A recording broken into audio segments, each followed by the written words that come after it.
part 2 of sharpening my favorite shears. Not my favorite, this guy's favorite.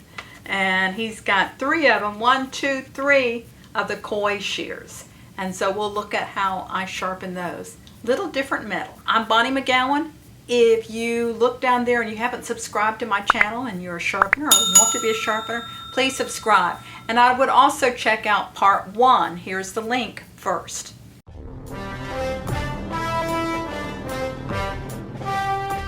What I've got left are these 3 koi shears. So he said these are koi shears, and I just kind of want to identify them. I'm using Google Lens on my phone. And first of all, I'm looking at this auto translate to English. No translation. Let's try this again. And it's showing some other scissors, but not this logo.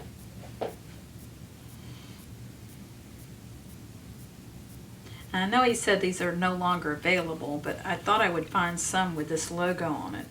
It doesn't say anything on the back. Koi shears and the koi scissors. Let's look and see. Cricket Centrex koi. I know these aren't Centrex.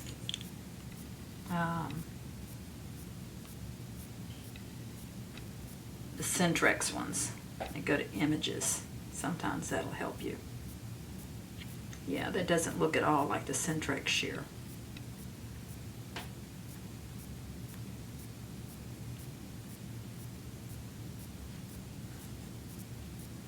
Not seeing any that look like it or look like the logo. So I'm sort of at a loss. I found some professional koi scissors in the UK, but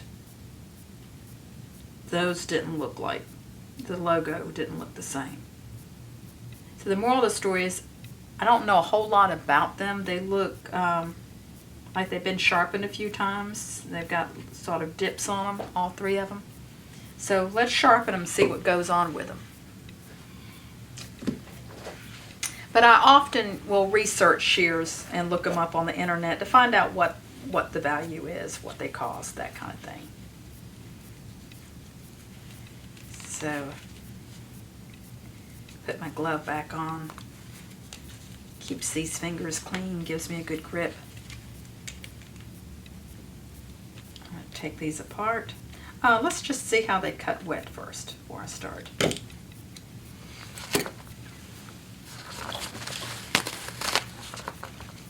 Make it fair, make sure the adjustment's correct. It's too tight. Too loose.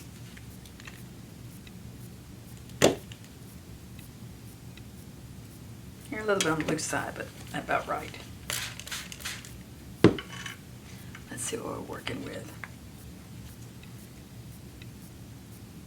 Oh yeah. I should be able to improve that. I like to, all of these cut good dry, but I like to test them before and after so I know that I've improved them. And you saw that one shear that I did in part 1 that I decided not to sharpen at all because it's fine. There's not a thing wrong with it. And he kind of knew that too because he put that in his note, but that may have been a test. Now, he's already paid me for these shears for the sharpening, but he didn't pay me for the finger rest. And I replaced the finger rest on, what, 3-4 shears? I don't know, at $5 each. So that pretty much covers that extra amount that he sent me. And I haven't calculated whether he sent me a check with these. And I haven't calculated whether the shipping was included in the check. So I'll add it all up. I owe him a little money back. And I'll send him a little back. Or see if he wants to, call him up and see if he wants to keep it as a credit. So I'm on my stone.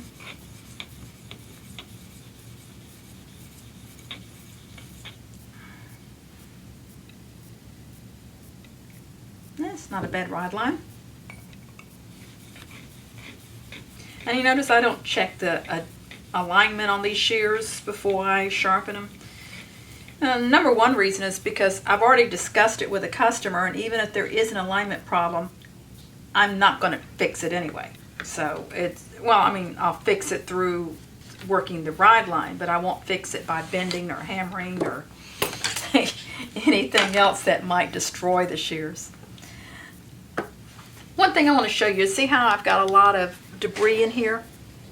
One of the things you can do is I have these swarf erasers. Let me grab one here. These are really ugly things, but they clean up my plates really nice. Now this is using it dry, but if you use it wet, it works even a little bit better.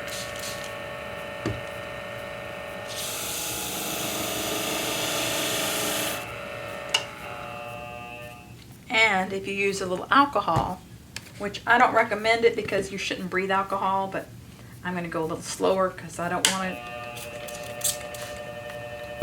to breathe too much of it. But the alcohol will clean it up even better, see? And you can do a little microfiber cloth across it. See, it almost looks like new. So I'm adjusting it to a 45-degree angle. Put in my clamp.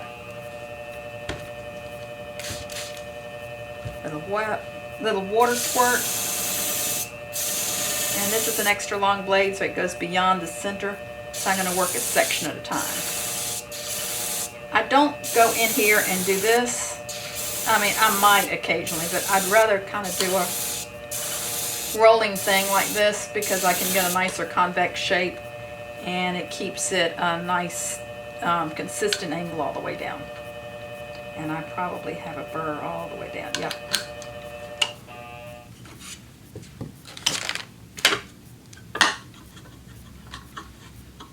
And here's my finer grit. I can clean it up too if I'd like to. That just makes the pads last a little bit longer. I have a little secret I'll tell you in a minute. Let me finish this and I'll show you.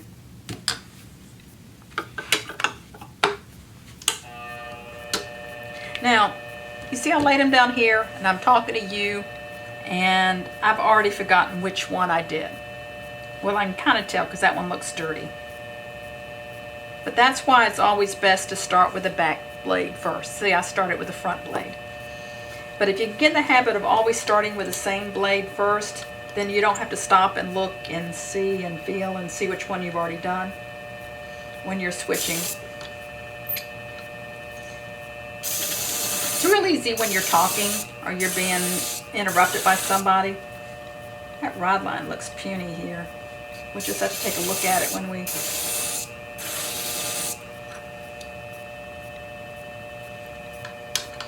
This is really soft metal.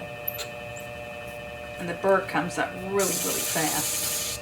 So I definitely don't want to take too much off of the tip because my rod line is kind of wimpy there.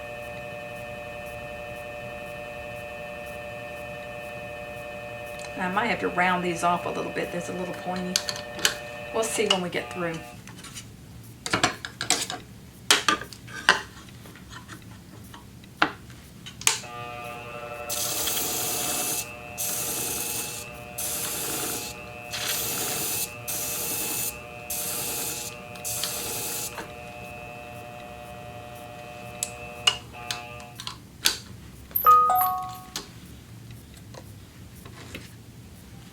See who's texting me. Ah, Misty wants to know you're still at office. Yes. Maybe she's coming by for something. Maybe she's calling me. Since the virus has come, we haven't had to babysit the children as much.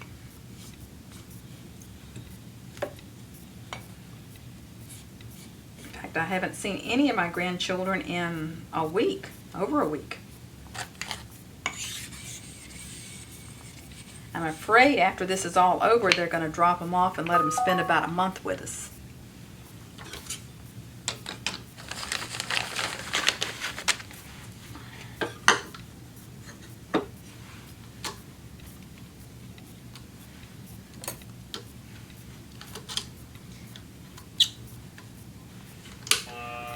Misty is my daughter and also our office manager, for those of you that don't know. If you call the office, we're a family business, and you'll probably get Misty on the phone when she's not home during this quarantine or shelter-in-place time. But normally she's the one answering the phone, or me, or Gene, my husband. And then sometimes you'll even find my son-in-law here. And sometimes you'll find a grandchild here. And when they're not here, they're texting me like you hear. It is wonderful having a family business. The trick is, I know a lot of people have trouble getting along with their in-laws or their husbands or spouses or kids. The trick is to find out what their gift is and what they enjoy doing and give it to them. And that's their area. And don't try to go take it back from them. And then when, you know, make sure they understand what's your areas, what's your expertise. And mine is, you know, the sharpening training. I have most of the say of what new shears we bring in, although I bow to Jean and Misty and Jay and their recommendations on that. Notice the little, has like a number inside here. This one says N, looks like a 23.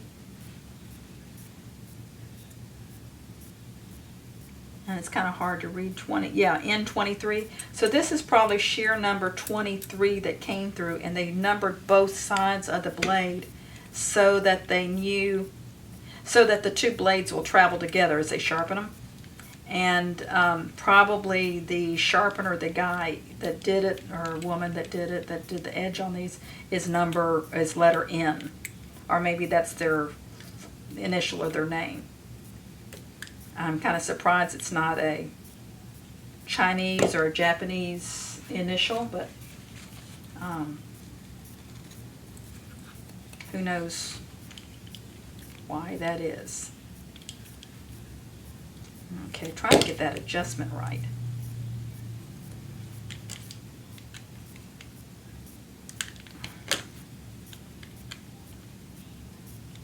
It's hard to get it just, see, it's too loose. It's hard to get them just perfect, right on the money. And then once the stylus gets a hold of it, they tend to loosen up. I'd rather err on the side of it being too tight than too loose. Or, you know, usually I'll have it a little bit tighter than just right. And let's see how these cut. Remember we had an issue with them before? They cut nice. So I'm going to dry them off, put some oil on them, and always, the last thing you do, you check that tip. Is it too pointy? Is it scratchy? That one's a little bit scratchy, so I'm going to round it off.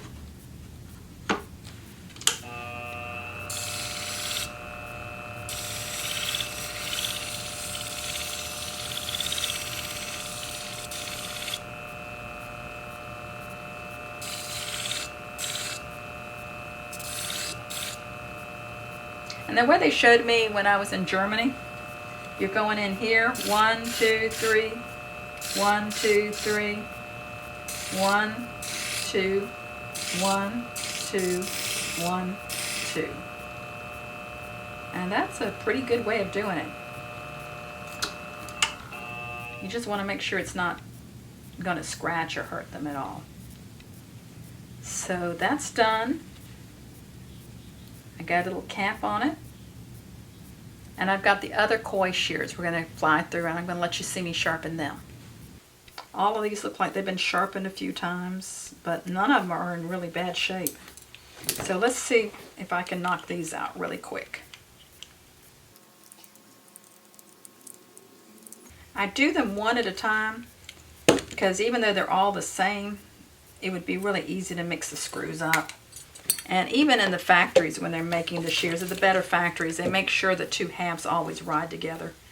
And it's just good practice not to do one, not to do them all at one time. So let's see if I can do these without making a mistake. Before I forget, I'll move this down to 45 degrees.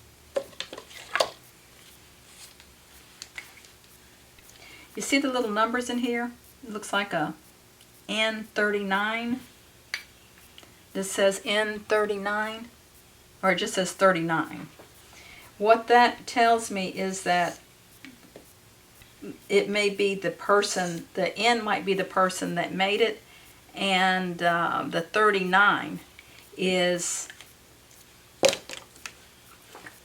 keeps those two shears together, so that the two blades are going together and it's always the same person sharpening them. You don't see that on all shears, but that happens to be on these. I'll be curious to see what the number is on these, and you can't see it until you actually take them apart. But we'll look on the other ones and see what it is. Exactly what I thought. You see, I'm not getting a good ride here, and that's because of that little dip when they were sharpening them. Which that's real easy to get that dip. A couple of things that can cause the shears to have a little dip there at the back of the blade is, number one, there's three things. Number one, if they're sharpening it on a like a Okami machine, and a convex edge can be pretty well approximated by somebody who's really skilled, but it's really easy to hit that wheel right here and then have to straighten out.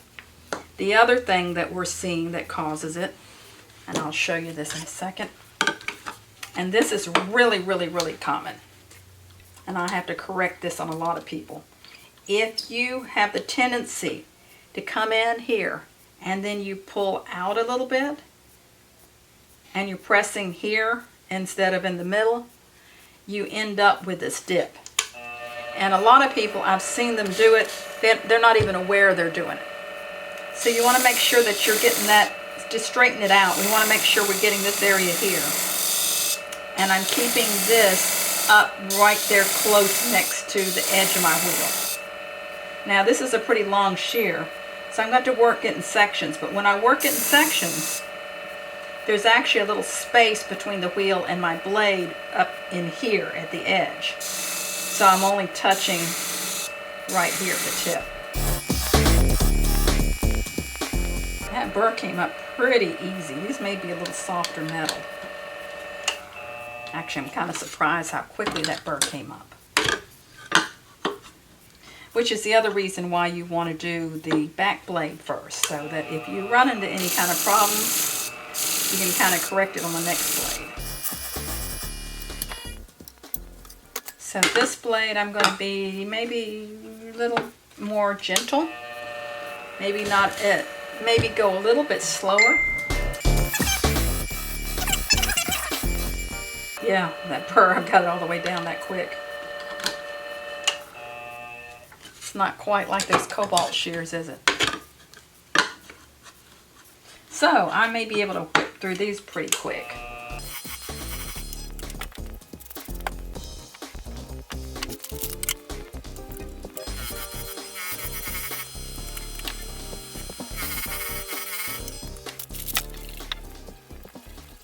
Another thing that makes me think the metal is cheaper or more porous, it's just really hard to get that red Sharpie off.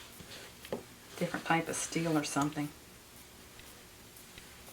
I'm not a metallurgist. I have a background in science, but more organic chemistry than I had inorganic chemistry or physical science.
how they cut. Remember, they had a little fuzz they left behind before.